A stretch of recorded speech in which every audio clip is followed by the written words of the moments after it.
In the cinematic sea of prequels, sequels, reboots, and reimaginings, the Movie Retakes podcast considers the merits and desires for Hollywood's new takes on our beloved movie classics.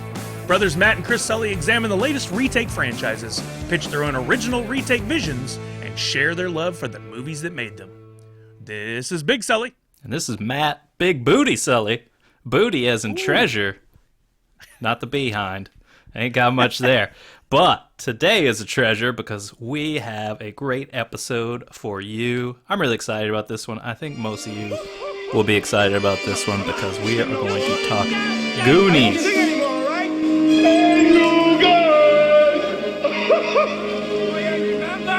The classic.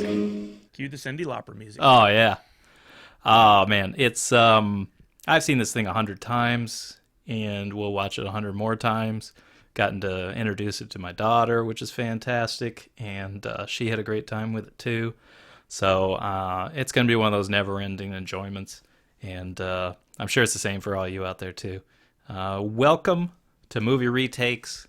We have a lot going on this month.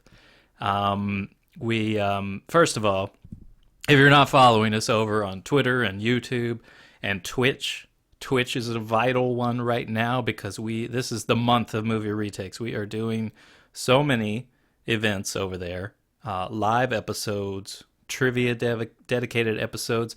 Hopefully some of you got to spend some time with us on the Coming to America watch along we had, which was great. And we'll do more watch alongs. Yeah, so you guys can join us over there, twitch.tv/movie retakes. We're on movieretakes.com. And just search that term on all your favorite social media and find us there and subscribe and like and follow and all that. For more specific dates on Twitch on the 10th, 17th, 24th, and 31st of March, just in case you're listening to this a year from now, of 2021, we are having those live events. The 13th and the 27th is when you want to join us for the dedicated trivia nights. That's going to be a lot of fun. And right now we have a Masters of the Universe giveaway. You can find that on our website, movieretakes.com/giveaways. Enter as many times as you like with, I think, the Twitter option. But there's all kinds of entries you can make. That's going to end on the 19th. Some really cool prizes we're giving away there, so go check it out. Even if you don't like Motu, you can sign up, win it, and then, I don't know, sell it online or whatever. There's got to be a Motu fan in your life. You can just put that aside for Christmas and make their Christmas there birthday. You go. Make somebody's Christmas. Hang that in the closet for a little bit and save it. I mean, the thing people really want to win in that anyway is that exclusive Movie Retakes Motu-themed sticker that I worked so hard on. That's the real prize in this thing. The rest is just wrapping paper. That's true. It's all the pops and stuff are really just padding for the sticker that will be sent to you. That sticker's going to arrive minty. The pops, no guarantee. Yeah. All right. Well, tell us maybe a little bit about what we should expect from this episode, or ask the big questions.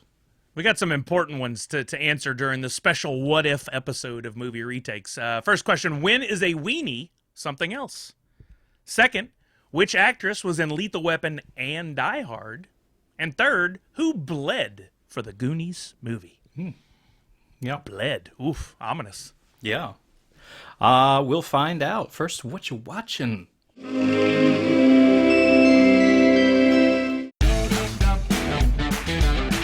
You know what? I had backed off of some TV, but I am back. There's some great stuff. We've got a new fall TV season underway now, so I'm checking out some new things. I did watch the movie Good Time with Robert Pattinson, which was interesting. That was recommended by one of my audience members over on Twitch. Monster Hunter with Mila Jovovich, which was good, but didn't have an ending. It's the weirdest flick. Like, I guess that's what they implied. It just it led into what was about to be another big battle, and then just credits rolled. It was the weirdest thing. Yeah, I didn't care for that. I felt like I didn't have any closure on this film. We were right and still in the middle of something. It's very weird. That is bizarre. finale of WandaVision. Come on, WandaVision was so much fun. We have this week is going to be the making of WandaVision on Friday, and then we just continue every Friday this year. We get a Marvel program. So excited! We're going to get the Falcon and Winter Soldier. It's going to be like another 8-episode movie, or however many episodes they did of this one. And then we got Loki coming up. I'm super excited about. It's going to be good. I'm excited about that as well. We really, I don't think we had like a formal review of WandaVision. I know some other folks are doing that. But I really did enjoy that series. I think they did a great job. It was so unique and really risky, especially being the first of the series that they're going to be doing. But you know what? It hit on a lot of different levels, and it ended up being very, very quality. And I'm hoping that the rest of these are going to be just as good. I think the Loki one's going to be great. Yeah, that's probably the one I'm interested in most after WandaVision. But I'll definitely check out the other ones too. I mean, for right now, I'll watch anything Marvel makes with open eyes and ears. I don't think Feige can do any wrong at this point. Eventually, they'll trip. It's going to happen to everybody. The big guy always trips at some point. I'm just hoping that's a way down the road. Well, I think some people can. There's definitely ones that are put lower in the ratings than other ones. That's just going to happen. But so far, I mean, they're all enjoyable enough for me. So I've been having a good time. Looking forward to the next phase. I think it's going to be a mind scramble because it's all going to be about so many the multiverse, and I'm not going to know who's who or what's happening, and everything's going to be upside down. I can't wait for the Spider-Man. Yeah, it's going to be so much fun. All this should be really good. I also watched WandaVision. We watched the Coming to America together with, I think there was, I don't know, dozens of people were watching with us, and we had a great time. I think we'll have a review of that on our next live, so look forward to that. We both have been watching, or me and the wife have been watching Superstore, continuing on that. Still just a joy. What a great show. Love that show.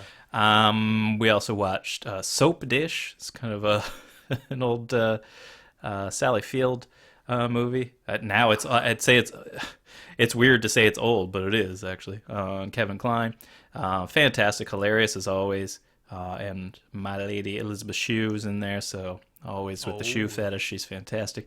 We watched Mannequin with Kim Cattrall, which, boy, that's tough one. If I had to choose Kim versus Elizabeth, I don't know. That is just both. They're just so gorgeous. But fantastic. Also just a lot of fun. You know what? It's weird to watch Mannequin again. It's kind of one of those throwaway movies where you're just like, this is so campy and stupid.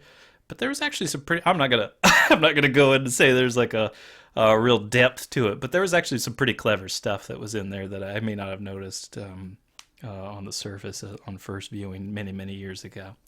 But anyway, that's pretty much what I've been having going on. Normally a lot more stuff, but that's okay. We've been busy. We'll continue to watch some other stuff and update you guys. I do have a couple recommendations for anybody watching new stuff. I'm trying not to get into too many new programs because I get too busy and I don't want that taken away. But Debris on NBC is real good. I just watched the second episode of that, and they have my full attention. And Superman and Lois, which I was ready to write off immediately because why? And then I watched it, and I get it. They're telling a different story, and I really like it, and I can't wait to see more. Cool. Yeah, for me, I guess it's weird because we talk about this stuff too on our lives, so we have all these sort of in betweens. So I guess if you hadn't caught the lives yet, for me, a recommendation of recent viewing is Tribes of Europa. You guys got to check that one out, especially if you're a fan of Dark. Another great German series, just fantastic. Got a really cool feel to it. Good story, and yeah, I look forward to another, hopefully, few seasons of this. I don't know how many they're planning on doing. All right, but we have a behind-the-scenes segment today called The MacGuffin. I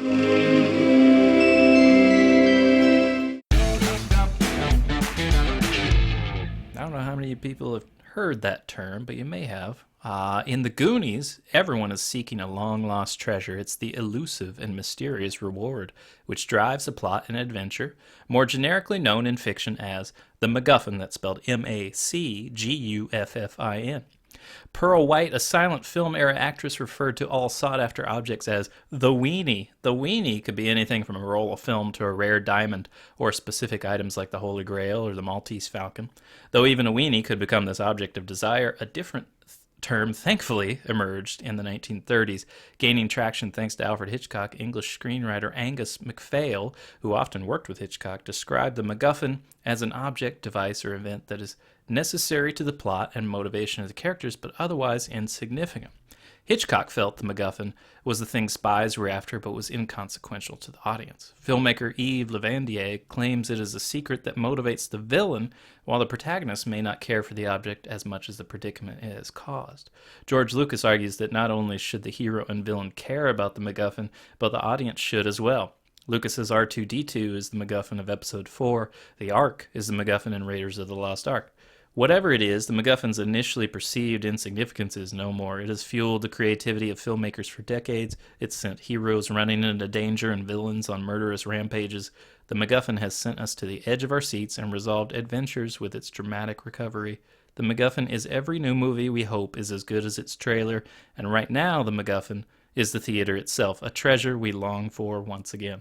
I think I've heard the term before, but never questioned or looked into it. That's very interesting. Yeah, every time I've ever heard it, I've thought of the Maltese Falcon. That's how I was introduced to it.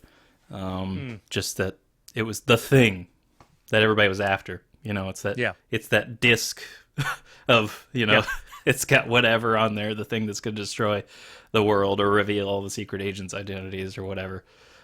Pretty much every Mission Impossible movie, there's a MacGuffin, a focal in point. there. Yeah. That makes sense. But we are in as you mentioned, a special episode today. This is a What If episode.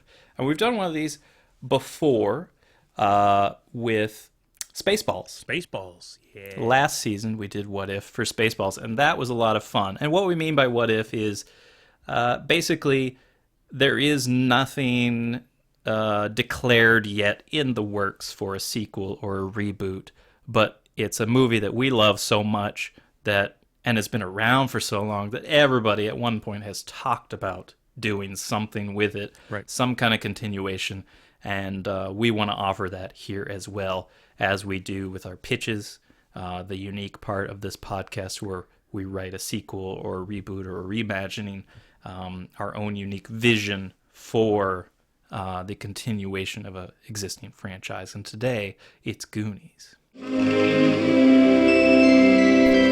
if we keep going, someone's really gonna get hurt. Maybe dead.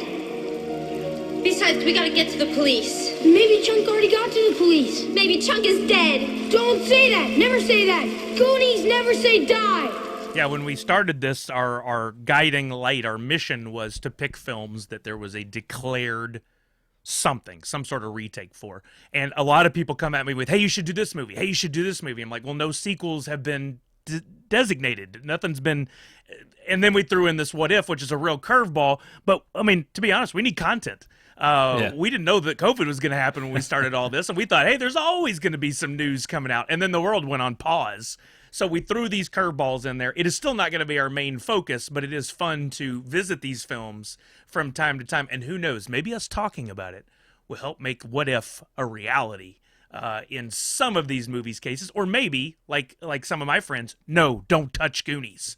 Maybe you don't want that. That's true. It's a divisive issue. I think with all the reboots, it becomes a divisive issue. People don't want their precious touched. And everybody has their own precious. And you know what? I even in writing this, I was thinking that the whole time. Like you're working with this material that you love, and you're thinking about the characters and stuff and how much enjoyment they've given you over the years. And you don't just feel like you're invading that space, but you're putting it at risk to be ruined. And maybe a little bit of, with a recent example is Coming to America. We just watched that, and that for a lot of people, I think will rub people the wrong way. The fact that because that is a movie that I love very dearly, and but I feel like Eddie Murphy loves it just as much. And we'll give our own reviews on that in the next live episode. But you guys are going to have some opinions of whether or not you think it was treated fairly or ever should have been done in the first place. But for now, let's talk about The Goonies. A group of young misfits called the Goonies discover an ancient map and set out on an adventure to find a legendary pirate's long-lost treasure, or his booty. Tina, where are you going? I'm setting booty traps. Booby traps. That's what I said, Sam. Setting booby traps. This stars Sean Astin. Everybody likes some booty. Josh Brolin, Jeff Cohen, Corey Feldman, Martha Plimpton, Kerry Green, Ki Hui Kwan, John Matusak, Robert Davi, Joe Pantoliano, and this episode's actor spotlight, Mary Ellen Trainor. Some of the biggest movies of the 80s and 90s Mary Ellen Trainor was in, including Romancing the Stone, Lethal Weapon, the whole series, The Monster Squad, Die Hard, Scrooged, Ghostbusters 2, Action Jackson, Death Becomes Her, Little Giants, and Congo. Sadly, she died in 2015, so we're not going to get any more from her. But man, every time she comes on the screen, it's a pleasure. Like she's a fantastic actress, and she's so funny. Put in a plastic bubble. I'm serious, Brandon. That's not funny. He takes one step outside, and you are in deep, absolutely the deepest... Shit, Ma. I don't like that language, but that's exactly what you're going to be in. And you, Donna, Data, use the back door from now on, okay? Like she fills that straight man position a lot of the times. Yeah. But it's she's always good. You know you're going to get a laugh from a moment with her. So that answers our question there. She was in both Die Hard and Lethal Weapon. Nice crossover. Wow. What a resume. Yeah, those are some great films she was in. Mm-hmm. The Goonies was directed by Richard Donner, who directed The Omen, Superman 1 and 2, or at least in part Superman 2, The Toy, Lady Hawk, Lethal Weapon, the whole series, Scrooged, Maverick, Assassins, which I didn't even realize that he had directed Assassins. I kind of like that movie, and now that I know that, I'm going to go back and watch it again. Conspiracy Theory, also didn't realize he directed that, and I like that movie as well. Timeline and 16 Blocks. Sadly, I didn't like Timeline at all. I thought that was a big flop. 16 Blocks I haven't seen. Have you seen that one? Is that the one with Mos Def? Yes. I like that one. That was good? Yeah, I'll check it out. Yeah, it's got Bruce Willis in there, too. Cool. This was written by Chris Columbus. You're probably going to recognize that name, but maybe not for his writing. Chris wrote Reckless, Gremlins, Heartbreak Hotel, Only the Lonely, 9 Months, Christmas with the Cranks, The Christmas Chronicles Part 2, The Man Loves Christmas. And is more known as a director. The story here is by Steven Spielberg, so a little bit of collaboration on that. Time period. This came out in 1985. The top movies at the box office that year: Rocky IV, Rambo: First Blood Part 2, which is always a strange title to me, and Back to the Future. Huge hits, and so was Goonies. Listen to this. This thing made $142 million US on a $19 million budget. Wow. That's a good return. Yeah, right? Well done. Yeah. Why didn't we get a sequel like the next year? It's insane. I don't know. That really is strange, but I guess I don't know. Yeah, that was around the time where they started to do that. Back to the Future filmed parts 2 and 3 like a year later, all at one time. Yeah, at the same time. Yeah, I remember that. Yeah, that was cool. Nuts. And this is obviously loved by many. 76% on Rotten Tomatoes, which seems a little low, honestly. I don't know. How much of that is nostalgia? Yeah. I think it's still a really good movie. Like I say, we've seen it 100 times. I don't even know did you rewatch it again for this one? I did. Okay. I did. I didn't even, because I didn't need to. I've already seen it so many times. And we watched it not too long ago. I want to say probably like 3 or 4 months ago. Because we watch it that regularly. Still just really enjoyable from beginning to end. As I'm watching it this last time through, it's been a while for me. And I was thinking, okay, is any of this dated? Is any of this not good anymore? Is it just no? It is all the nostalgia. It is my childhood. It is one of my favorite all-time movies. It's still near perfect throughout in the story and development. And like you said, while I was trying to write mine, what a tough thing to wrap your mind around trying to even try and tell this story. It has all the elements and then some that I would never think to include in a film. I just love everything, the music and the actors and the lines. And I want you to spill your guts. Tell us everything. Everything. Everything. Okay, I'll talk. In 3rd grade, I cheated on my history exam. In 4th grade, I stole my Uncle Max's toupee and I glued it on my face when I played Moses in my Hebrew school play. In 5th grade, I knocked my sister Weenie down the stairs and I blamed it on the dog. yeah, it's as close to perfect a film as it could possibly get. And I don't think it's, over all these years, and this part is nostalgia. Over all these years, I don't feel like it's lost a beat. Now, somebody coming in who's 12, who's watching it for the first time, may be like, what's this old movie, you know? But I bet they're still going to enjoy the hell out of it. I think so too. I try the last time we watched it to watch it objectively, as I do when we do these rewatches, and I don't think it's overstepping to say it's a 5-star movie. Like, I agree. It is entertainment for everyone, children and adults. The kids are fantastic. The characters are fantastic. I mean, it's gonna have that 80s thing where they probably get a little bit stereotypical to be nice, rather than just saying racist. $50 bill. $50 bill. $50 bill. $50 bill. There's gonna be stuff that may be more offensive now for people with the sloth character, or mentioning that he was mistreated as a baby. This was our rough and tumble years with the 80s. We grew up where none of that mattered to us. Kids were foul-mouthed. They did terrible things. They got into trouble a lot, and They threw up over a balcony, but they were just kidding. yeah, that's just part of what the 80s was. I think this is probably a definitive 80s film, in that if you were to define the 80s through film, The Goonies would be one of these movies to do so. And it still holds up. It's still really funny. Like you said, the music's great. Like, it gets you into it. The action's fun. It's fun action, and that's hard to do. Plus, it's hard to get child actors to be genuinely entertaining. It's a rarity. And they were all great. Yeah, and every one of them was great. Shut up and listen. Maybe it's a way out. Maybe it's the Fratellis. Maybe Chum found you, please. Maybe it's another one of Wooey's booby traps.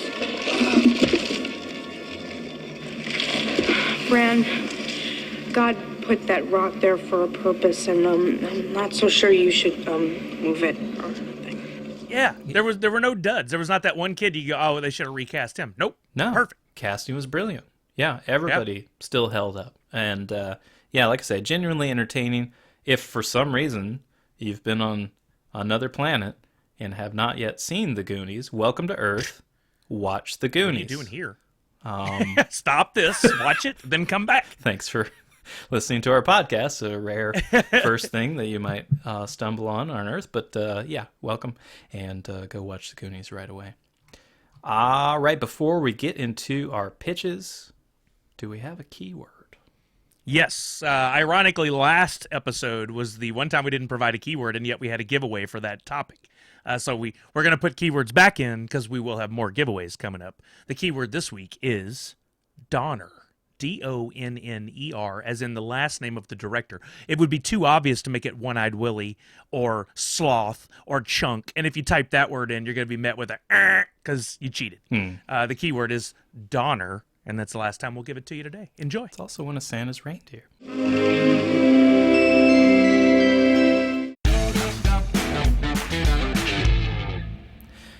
All right. I think I went first you last went time. first last time. Yeah. Great. Yep. All right. Good luck.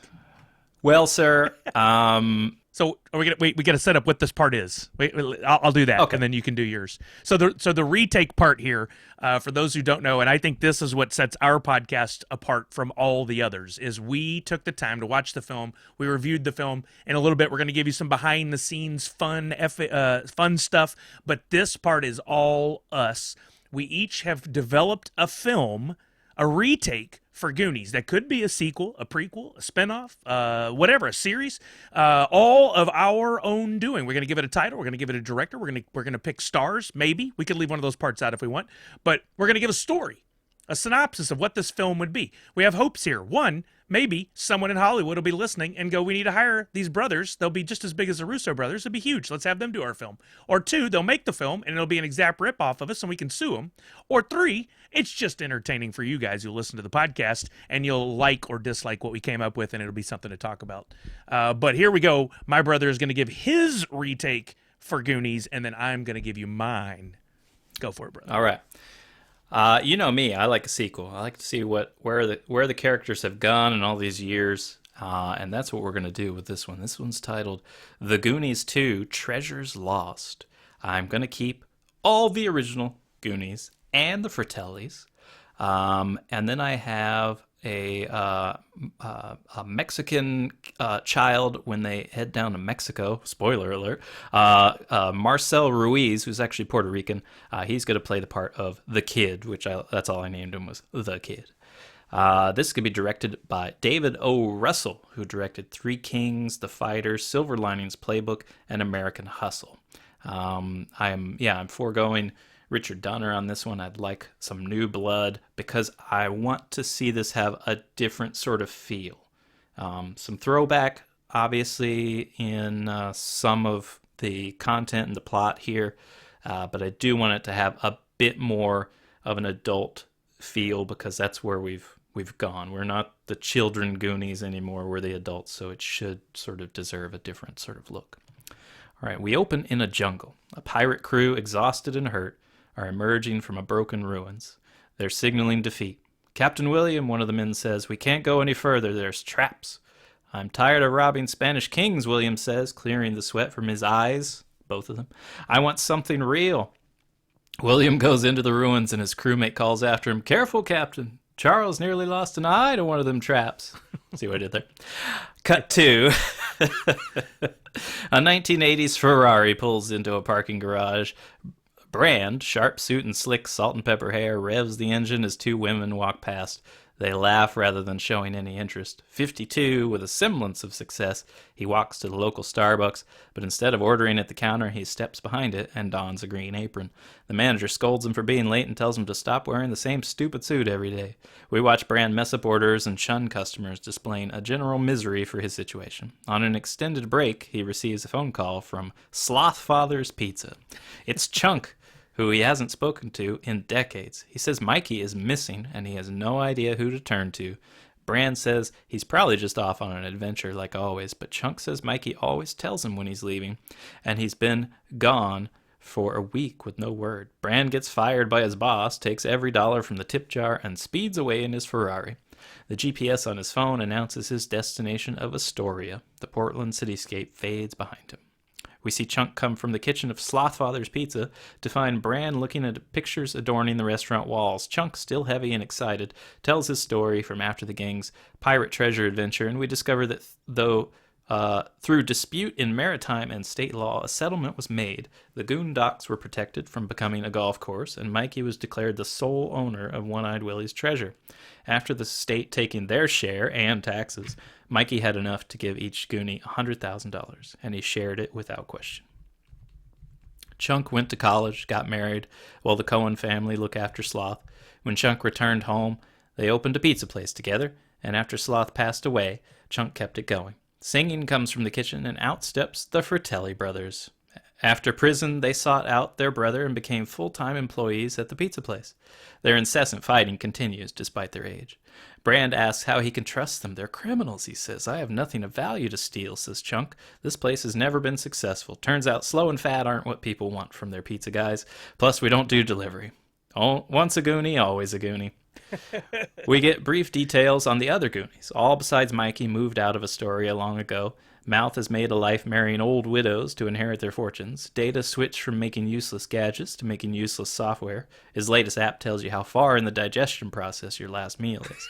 Steph manages a sunglass hut. Brand asks about Andy, and it turns out she's the only one with any moderate success. She's an engineer, has a husband of many years, and is also living in Portland. Brand and Chunk drive through the old goon docks to the History Museum where Mikey works, just like his father once did. We see an addition to the older building dedicated to the life and treasure of One-Eyed Willie. Inside is the Inferno, Willie's salvaged ship, and display after display of artifacts and descriptions of the cave and its many booby traps, where the ship was once hidden. All the valuable treasure is long gone. Only memories and relics remain. The museum is closed and a bit run down, and we discover Mikey is the museum's sole owner and employee. They break into Mikey's office and discover a notebook detailing a lost Mayan treasure in the tunnels of Balamku, meaning the jaguar god, under Chichen Itza in Mexico. It looks like Mikey urgently left to find the treasure and never returned. Chunk and Brand are set to go find Mikey, but they have no money for the trip, and they don't speak Spanish. They call the others to ask for money, but each says they want to help and or have their own reasons for wanting to go. Data wants to test a new translation app, Andy needs a vacation, Mouth thinks he would find his next wealthy widow, and Steph says she needs a break from the corporate world. When they arrive in Mexico, they review Mikey's notebook, matching his findings with local landmarks, ones he already identified in his research. Mouth, Data, and Steph confess they don't really believe Mikey's in any danger and want to spend time at the beach. Chunk, Brand, and Andy form their own group and follow the clues to a Mayan temple, noting how well taken care of it looks, not really old at all, and dozens of tourists are freely moving in and out. Despite thinking they're trespassing and possibly violating some sacred institution, they sneak into the temple at night after the tourists have all gone. With hints from Mikey's notebook, they discover a hidden door and descend a staircase into a tunnel system.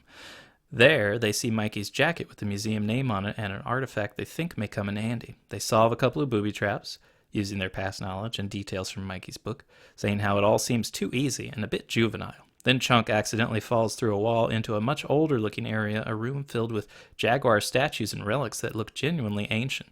Andy screams, and before running to her, he pockets some small artifacts. Andy's caught in some ropes like a tangled spiderweb and being choked by one of the ropes. The guys rush to help when Mikey emerges from a hidden door and begins cutting ropes. They save Andy, and Mikey says the trap wasn't supposed to do that. They discover his disappearance and his notebook about an ancient treasure was a big ruse to force a Goonies reunion. They are relieved he's alive, but furious with his deception. They go back to their hotel, a modest place in a small town, surrounded by expansive resorts and tourist hubs. The others are back from the beach to say, "I told you so," about Mikey. The Goonies go to a rundown bar and talk about where they all ended up. Mouth's latest wife just won't die, and he regrets not meeting someone his own age and genuinely falling in love. Data, showcasing his latest app's poor translation ability, says he's never found the one great invention he always wanted to and fears he's disappointed his father. Chunk regrets his time away from Sloth when he went away for college. Whether they outright say so, it's very much implied how miserable they all are, how disappointing their lives have all become. Nothing was ever better than the time they spent together, running from the Fratellis and bonding when the world was against them. They drink to old times, understanding why Mikey wanted to see them all again. Brand and Andy have their own private conversation, and he says he's glad that at least she's happy. She says she got to travel and got a degree. She has a nice place and a decent marriage, but she's not happy. She doesn't have friends, none like she did when she was young, not like Brand and the gang from the Goondocks. Brand confesses that he's a complete failure. Every business venture he's ever tried collapsed, and he's broke. Then they talk about how corny Mikey's traps and artifacts were, and give him back all the junk they found along the way. He says he based the objects for his fake treasure hunt on something Willie was looking for but couldn't find. Mikey wasn't even sure the treasure actually existed. With all the others retired for the night, Mikey walks through the little town, the big lights of the resort shining in the distance. He meets a local kid who says he and his family used to live closer to the coast, but wealthy people came in and bought the place up, displacing them. Sound familiar? He says generations of his family lived and owned the land from there to the coast, and slowly they were pushed further and further inland, made poorer and poorer. Mikey identifies with him, and he tells him about his past and shows him his fake artifacts. The kid identifies one as something similar to a family heirloom he has, and wants to show Mikey. The kid takes him to his house and digs out an old box filled with items, each with a jaguar symbol. He says it was a symbol of the Mayans a long time ago, a god that was meant to protect them and keep their lands safe. The old folks say there was once a statue imbued with magic that ensured its protectors would never lose what was theirs, but it was lost long ago. Mikey thinks it was the real treasure One-Eyed Willie was looking for, and he thinks he can find it. Mikey leaves the house wanting to go tell the others when the Fratellis brothers emerge from hiding. They were bitter not getting any of the treasure from long ago, and they had been following Mikey for years, hoping he would lead them to genuine riches. They take the kids' artifacts, kidnap Mikey, and set out to get the treasure first. The kid rushes to find the other Goonies and tells them what happened. Knowing the Fratellis are not above killing, the Goonies decide they need to get to the treasure first to have a bargaining chip for Mikey's life. It's a race to the treasure, both sides working through different avenues of the Blamku tunnels, encountering their own real and dangerous booby traps. There's injuries on both sides, and when Mikey realizes the others are there, he tries to delay the Fratelli brothers. His plan works, and the Goonies reach the treasure first, but there are no gems or doubloons. It's just a jaguar statue. Regardless, the Fratellis assume it has value and agree to let Mikey go.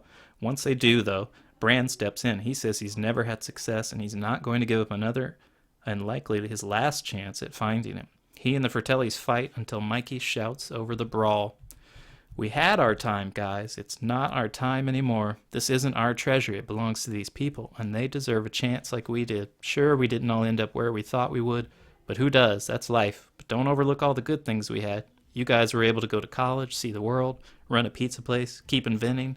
I kept the museum alive." "And what have I done, Mikey?" asked Brand. "I made terrible investments and lost everything." "But you took a risk and you didn't give up. Goonies never say die, so we're not all millionaires. So what?" "I am," Steph says. "Did you guys think I just work at the Sunglass Hut? I own it, not the store or the company. I only work here to see how people shop and react to new trends. I paid for all your plane tickets to Mexico." "And what do we have?" asked the Fratellis. "You have the restaurant. I see how happy you guys are, even when you fight, because you're honoring your brother's memory. You get to cook where your brother cooks, serve his food, and bring a little joy to the new generation of Goonies, even if it's just by the slice. That's what we all have, little joys by the slice. We'll take the treasure back to its rightful owners, and if there's any real magic in it, maybe they'll get their lands back. We have ours, and we should be thankful we do. Let's just go back to the Goondocks." We see them bring the kid the statue, and they all talk about moving back to Astoria. Steph thinks she could open up a few more stores and work at one. Andy and Brand had a couple of moments along the adventure, and there's some indication the sparks are still alive. Data says he has a great idea for a website that can help old friends find each other, and Steph says, "Oh, so that's why you're not on Facebook." Data says, "What's Facebook?" "Forget Facebook," says Mouth. "What you want is silver singles." The end. What's Facebook? Yes, that's why I love Data. Good story. I like it. Ooh. Yeah, it is a departure from the original, but we get to revisit with our old friends and still go on a treasure hunt. I had to have some kind of treasure hunt. That's what the people are expecting, I think. I like it. Thanks. Yeah, and the choice of director is good, too. I like his other films. Good stuff. For anybody who might find it helpful, my brother works really hard on the website and will typically upload our synopses. Yeah, that's it. Sure. To the website. I find it helpful to read along while he's reading his aloud. I don't know why, but it helps me picture it better. I don't know if anybody else is that way, but in case it does help you, you can follow along that way. Now time for my retake, which I have titled Goonies Never Say Die. Nice. Director is Matthew Vaughn, who directed X-Men First Class and Kingsman: The Secret Service, because I really dig his brand of action and storytelling. The stars, like my brother, I'm bringing back almost the entire original cast, sans the Fratellis. And the kids, I did not cast. I didn't go that far, but you'll see they're an important part of this film in just a second. Setting, current day Estonia. We get there. Here, I'll read my synopsis. We open on a young boy about 12 years old in a classroom. He's focused on the clock and absolutely couldn't care less about what the teacher is saying. He counts down the seconds. 5, 4, 3, 2, 1. The bell sounds. He leaps from his chair and sprints outside, jumps on his bike, and pedals down the road to a local comic shop just a few blocks away. At the comic book store, the young boy is greeted by several of his friends and the comic store owner, Billy. Billy chats it up with his friends, checking out the latest comics, pops, action figures, and Pokemon cards. He debates which is better, Marvel or DC, and there's a really good line in there about how crazy it is that the same actor, Josh Brolin, played both Thanos and Cable in the extended MCU. Billy's phone goes off and he checks to find a text from his mom, wondering where he is. Instead of answering, he just jumps on his bike and pedals towards his house, since he's pretty sure he's in trouble for not coming straight home anyway. Billy returns home to find his parents waiting for him in the living room. We recognize his dad immediately, a grown-up Mikey, played by Sean Astin again, and get our first introduction to his mother. They ask him to sit down and break the news to him that his grandfather has passed away. They would all be heading back to the dad's hometown of Astoria, where they often spent their summers, for the funeral, and would have to leave the next morning. Fast forward to the next day, and the family arriving in the little town of Astoria. They exit the Uber at the family home, which looks much like it did in the original Goonies film, only a lot cleaner and with a severe lack of data-created Rube Goldberg machines in the front yard. Inside the house is definitely different than we remember, with upgrades throughout and a cleaner, more modern style. Mikey leads Billy to his old room and tells him he will stay in this room over the next few days. The room has remained unchanged for years, basically since his dad had left to go off to college before. As the camera pans around the room, we see that Mikey had become even more obsessed with One-Eyed Willie in the years following their discovery of his treasure. He had researched and read everything he could find and collected all of the information on the walls of his bedroom. Articles, photos, and even some of his own rough sketches were everywhere. Billy plops down on the bed, tired from his travels that day, and fades off for a nice afternoon nap. Later that afternoon, there's a big gathering in the living room, and we see the familiar faces of most of the original Goonies gang. They had all come in with their kids in tow for the funeral. While they had all grown older and gone their separate ways in life, they still remained friends and would see each other every few years here in Astoria, where their families maintained the homes they had once saved. The children of the original Goonies gang are all around the same age and naturally end up hanging out down in the basement of the home. I don't know if there's a basement. I'm hoping there was. The gang includes Billy, his cousin Tiff, that's Bran's daughter, Ruth, Chunk's daughter, Nicholas, as in Tesla, who's Data's son, and the twins, let's see if you can get this, Corey and Lucas, the kids of Mouth and Steph, who ended up together after the events of the first film. Nice. The children have each met at different points in their life, but haven't had much time to bond as a full group. With the funeral a couple of days away, they'll have plenty of time to get to know each other, but what to do in a small town where nothing has happened in decades? They're talking it over, and then they get the call to come up for dinner. That night, Billy's laying in bed looking around the room at all the crazy One-Eyed Willie stuff on the walls. His dad had talked to him about the Goonies' adventures his entire life, and Billy felt like he knew everything there was to know about it, but clearly he was wrong. There was so much information on the walls that he hadn't really noticed before. He slowly makes his way around the room, picking and choosing random items to focus on when he finds an old trapper keeper, covered in sketches and filled with page after page of notes. After several minutes reviewing the contents, it dawns on him that his father had been researching something. Billy approaches his dad about the trapper keeper, and Mikey kind of brushes it off. Oh, that was just some crazy stuff I was trying to make sense of. I so badly wanted there to be more treasure and another adventure. I must have just been researching at that point, or I must have just been reaching at that point. I had searched through everything that your grandfather had stored in the attic and found this other document that looked like the map. I finally decided it was a fake, and that's why Grandpa must not have submitted it to the museum. Billy couldn't let it go. He spent that afternoon reading and rereading the pages and located the other document that his dad had referenced. He invited the other kids over and shared his findings. This was what they could do. They could solve this mystery. He was met with eye rolls and long sighs, but that quickly changed when Nicholas, Data's son, noticed something on the document. There were numbers and symbols on the back, seemingly spread randomly. Nicholas had been obsessed with the old Mad magazines and noticed that there were some folds in the paper that seemed odd.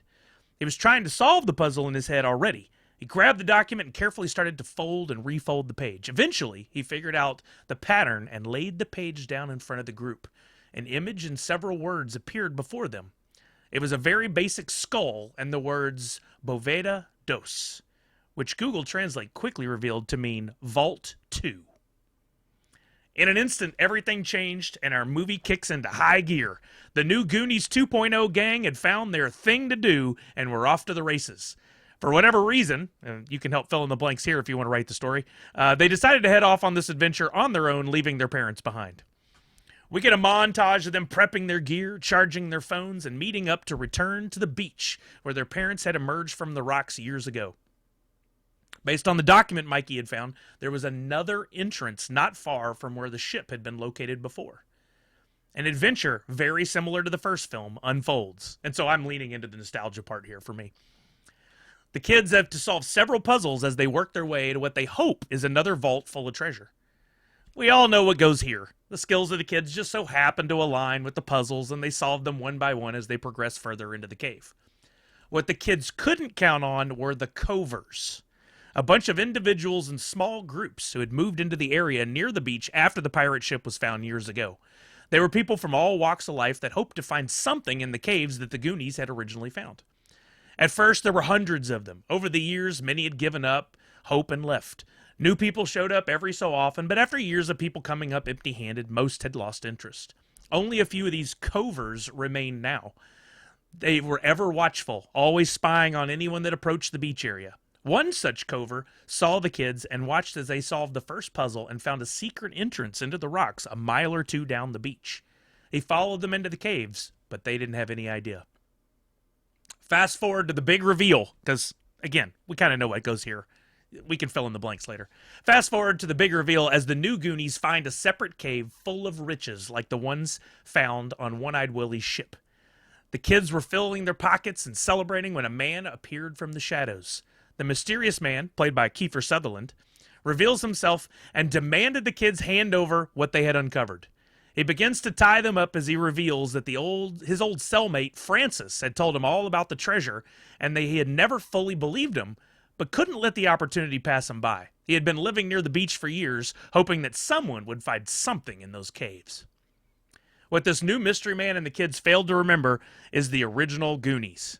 It hadn't taken long for them to notice the disappearance of their kids, and Data was quick to track them via their phones. Little similarity between our stories here. They had followed along the same path through the new cave and past the booby traps to find their kids. They arrived just in time to save the kids and to find One-Eyed Willie's second treasure, a hidden backup vault. Thankfully, Goonies never say die. There it is. Wow, that was really good. That's one. I think yours is way more feasible to be made, because I think what probably people want more than anything is like a passing of the torch sort of thing, where we get kids on an adventure again. And I like your idea for sort of the antagonist with Kiefer being another treasure hunter, just kind of hanging out, waiting for somebody to come along. The Cover is a cool name too. Yeah, that was really good. Well, when I first wrote it, it came out as Covers. Oh, well. So I had to do Cove-ERS, Covers. No, I think that's great, because we get the adventure, we get another treasure hunt, we get to revisit some of the same locations, but a new set of Goonies, young kids. It's kind of a reboot, but still including the originals. Yeah, so sorta. It's not. You couldn't. Yeah, You're straddling. You couldn't just call it a reboot. Yeah, you're straddling a line there. Yeah. Yeah, if you get the casting right for the kids, then sure, that's gonna be a great movie. Good job. That's really the key. And honestly, it took me a long time to come up with the story, because I kept battling and I alluded to it earlier. I mean, you had so many original things in the Goonies that weren't like other films, like Sloth. Like, you can't work in another Sloth, or you're just ripping off the first film. But he added so much to the movie. Yeah. And Data's inventions. Like, you can't just have another kid that does inventions, a third generation of it. But he should be smart, and so he was named after Nikola Tesla. Some of those things that you can't replicate without just ripping off Goonies. You could pay a little homage to it, but you can't go too far. Yeah.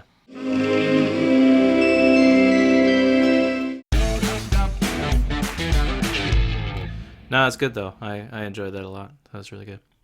Okay. Well, so that's our original visions. And again, this is a what if episode. Right now there is nothing in the works for another Goonies reboot or otherwise.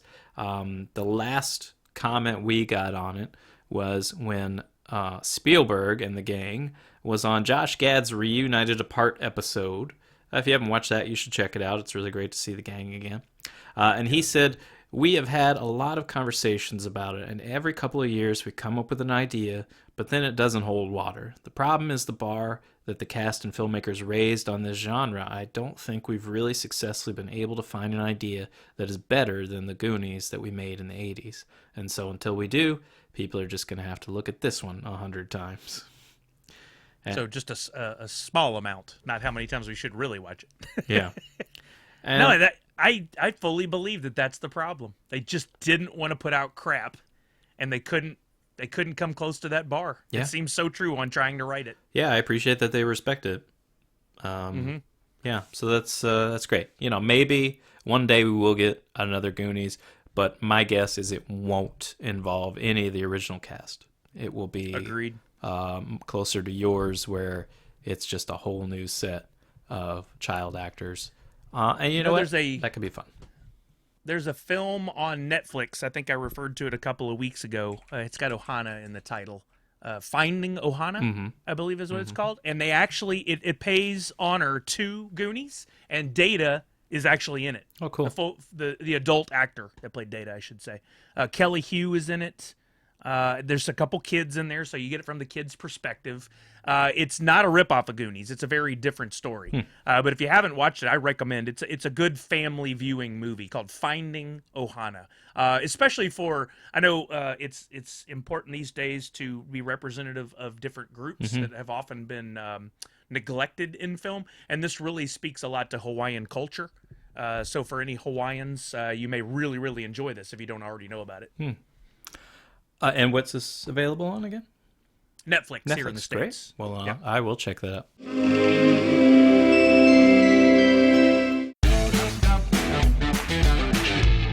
All right. Some of our favorite time here on the podcast. Let's do some trivia. I'll go you want to for kick it off? You kick it off. All right, I'll kick cool. it off. I'll kick it off. Okay. I'm going. I'll do it. According to Sean Astin, he was allowed to keep the treasure map used in the film. Several years later, his mother, Patty Duke, discovered it, thought it was just a crinkled piece of paper, and threw it in the trash. Oh, that is like awful. my Star Wars figures. Ouch. All over again. The pirate ship was entirely real. All the shots were filmed in the ship. After the film, it was offered to anyone who would take it. Nobody wanted it, so the ship was scrapped. Yeah. Oh my God. I don't generally have a house or a room in the house that will fit an entire ship, so yeah. Imagine. But even then, you didn't know how popular the film would be. You hoped it would be big, but no one's going to take a chance on docking that ship and paying a ton of money to keep it. Yeah, they should have at least everybody taken a plank or something. Yeah, I would have. That's crazy. You would have. The cast was not allowed to see the pirate ship before the scene was shot. Brilliant. As director Richard Donner wanted to catch their genuine reactions at the size and scope of it. When they did see it, Josh Brolin was so surprised that he exclaimed, "Holy shit!" The scene had to be reshot. Should have left it. Whoops. Production designer J. Michael Riva said in a National Public Radio interview that before shooting the first scenes with the prop map, he thought it looked good but not old enough. So in his hotel room, he aged it with coffee, and when he couldn't find paint, his own blood. Oh, interesting. One-Eyed Willie's skull was made from real bone. So, does that mean it was skull? just a skull? Yeah. Yeah, that's exactly like, what an odd you didn't take phrasing. I'm going to take these 6 femurs and recreate a skull. Robert Davey, who was a trained opera singer, came up with the idea where he sings to Sloth from Giacomo Puccini's opera Madame Butterfly. Just another one of those nice little touches that now is so iconic. The Goonies oath that was cut out goes as follows. I will never betray my Goondock friends. We will stick together until the whole world ends. Through heaven and hell and nuclear war, good pals like us will stick like tar.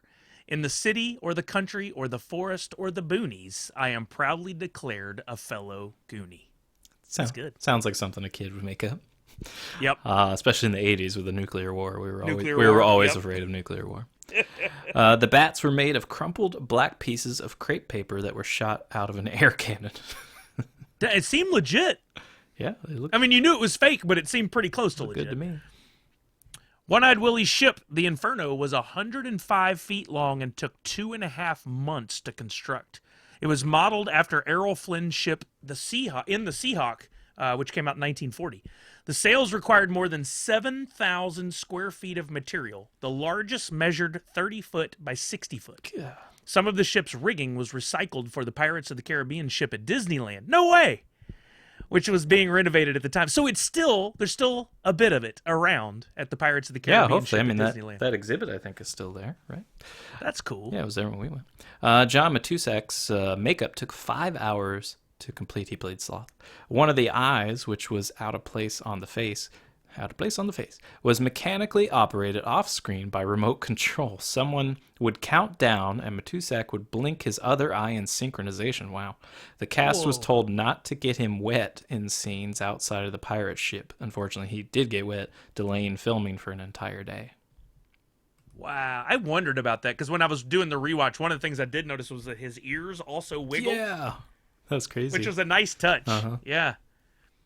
On the DVD commentary, Jeff Cohen, who played Chunk, claims that the confession of puking off the theater balcony is not based on anything in real life. This is incorrect. The basis for the theater story was a real-life prank pulled by executive producer Steven Spielberg while growing up in Phoenix, Arizona. No way. That's crazy cool. That's scamp. Jeff Cohen got the chickenpox after he got the role of Chunk. He showed up to the set anyway, afraid they would have replaced him otherwise. Oh, great. Thanks. Chunk. Nice. Gave everybody all the main pox. Characters... and then became a lawyer. All the main characters are referred to by nicknames, and their real names are either rarely mentioned or not mentioned at all, i.e. our trivia the other night. Mikey is Michael Walsh. Mouth is Clark Devereaux. Wow. Data is Richard Wang. Brand is Brandon Walsh. Chunk is Lawrence Cohen. Andy is Andrea Teresa Carmichael. Steph is Stephanie Steinbrenner. And Sloth is Lotney Fratelli. Lotney. Yeah, I don't know that they that ever say Data's name, and yeah, I don't know how they came up with some of the, like, I didn't know Andy's last name was Carmichael. I don't think we get that either. Or Steinbrenner. Or Steinbrenner, yeah. Is she related to the owner of the Yankees? Maybe. I think they might say Lotney at some point, but yeah, that's crazy. This was Josh Brolin's big screen debut. He had done like a couple television things or something before then, but this was his first natural. movie. Yeah, he was great. So good in that. Yeah. Yeah. Cyndi Lauper co-wrote the theme song Goonies Are Good Enough and shot a music video that features a cameo by the film's executive producer Steven Spielberg. The 12-minute video basically tells the movie's story as a musical. Cyndi Lauper plays Cindy, a new Goonie recruit. The Bangles play pirates, and Andre the Giant plays Sloth. I don't remember. I got to go back and watch this. Yeah, I'll have to watch I remember it airing a lot when I was a kid, but yeah. I didn't know the Bangles or Andre the Giant were in it. Nope. During filming, Martha Plimpton made a bet with director Richard Donner that she would stop biting her nails. Donner paid up several years later while they were doing the DVD commentary. Oh, that's awesome. Yeah. The late Corey Haim auditioned for the role of Mouth, but the role was given to Corey Feldman instead. At the time, the two Coreys hadn't met, but they were later cast together in The Lost Boys and became best friends, starring in 6 more movies together. In License to Drive, Feldman auditioned for the lead role of Les Anderson, but lost it to Haim. Wow, how different their lives would have been, because, let's be honest, Goonies versus License to Drive, I'd pick Goonies. Yeah. I think, I don't know, that'd be tough to see them reversed. It'd be interesting for sure. Richard Donner unintentionally started giggling when they filmed the scene which Chunk starts crying when the ice cream gets taken off him by Jake, and it was kept in the film. If you listen carefully, you can hear him giggling off screen when Jake takes the plastic spoon off Chunk and Chunk starts to cry. I love that scene so much. When I was watching it this time, I was amazed at, like, I didn't know if it was all scripted or they were like giving him commands, because the way they take the ice cream, and he's crying and he still tries to take one more bite, and then they take the spoon away. It's like, son of a... It really is ripped from him. That's crazy. It was so believable. Yeah. The screenplay was written by Chris Columbus, who also wrote Gremlins. God bless this man. There's an Easter egg to Gremlins. When Chunk calls the police, the officer says, "This call is like a prank about creatures that multiply when you throw water on them." Yeah, that was a good one. And the sheriff's office looked very similar to the one from Gremlins as well. I actually was wondering if maybe they were supposed to be the same world. Police. Yeah, it'd be really cool if they had the same cop in both. Oh yeah, yeah, that'd be cool. And Feldman's in both of those. Yeah. In the final sequence, when the police and reporters are asking the kids what they went through in their journey, one of the kids describes them fighting a giant octopus. In the final cut of the film, that line was left in, but the scene of them fighting the octopus was cut. That's so strange. We talked about this on the live. I remember as a kid picking up a magazine at like Walgreens and reading the story about the octopus. And as a kid, I had not caught that. But then from then on, I always thought about it. And I believe you can go and watch the cut scene with the octopus online. I think it's available. I think so. And I think somebody had mentioned, or it's in the trivia here, it's also, there's an alternate ending. Although it's, I don't actually know if it's, well, whatever. We'll find out. Just go look it up. But yeah, there you go. When Chunk first sees Jake Fratelli's face when he approaches the car, the Hebrew prayer, he says, was actually improvised by Jeff Cohen. Man, why didn't that kid stay an actor? I don't know. Yeah, this is like the only movie he did. For one line of dialogue, Corey Feldman had to dub in the name of fast food chain Godfather's Pizza when Straw Hat Pizza, which I've never heard of, refused participation in the film. Boy, that was a mistake. Yeah, that's why they tanked. In the original screenplay, there was a scene that was filmed but removed from the final film in which the Goonies banging the water pipes accidentally causes zoo animals to escape and two gorillas steal Troy Perkins' car and drive off in it. The scene later resurfaced along with the alternate ending on YouTube in 2020. Oh, I got to see that. Yeah. I got to see that. That's, I don't know. I guess if we could believe the rest of it, sure, why not? I want the spinoff of the gorillas driving off in the car. That's the sequel. In the storybook of the film, there was a scene that was not in the film. Mikey Mouth, Brand, Data, Andy, and Steph discover a room with a dangling skeleton in a pirate's costume. The Goonies had to tickle the skeleton's elbow, which would point to one of 3 tunnels where they must go. Steph tickles the skeleton's elbow, and it points to the middle cave, and the Goonies continue the search for One-Eyed Willie's treasure. Tickle and Yeah, elbow. I don't know. Whatever. No wonder it was cut. At one point in the movie, the character played by Sean Astin cries out, "Holy Mackenzie!" Sean Astin's brother is Mackenzie Astin. Cool. Yeah. That's a common phrase.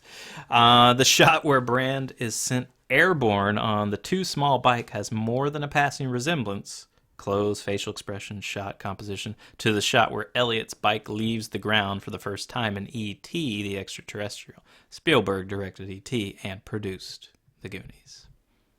Cool. Yeah. That's nice.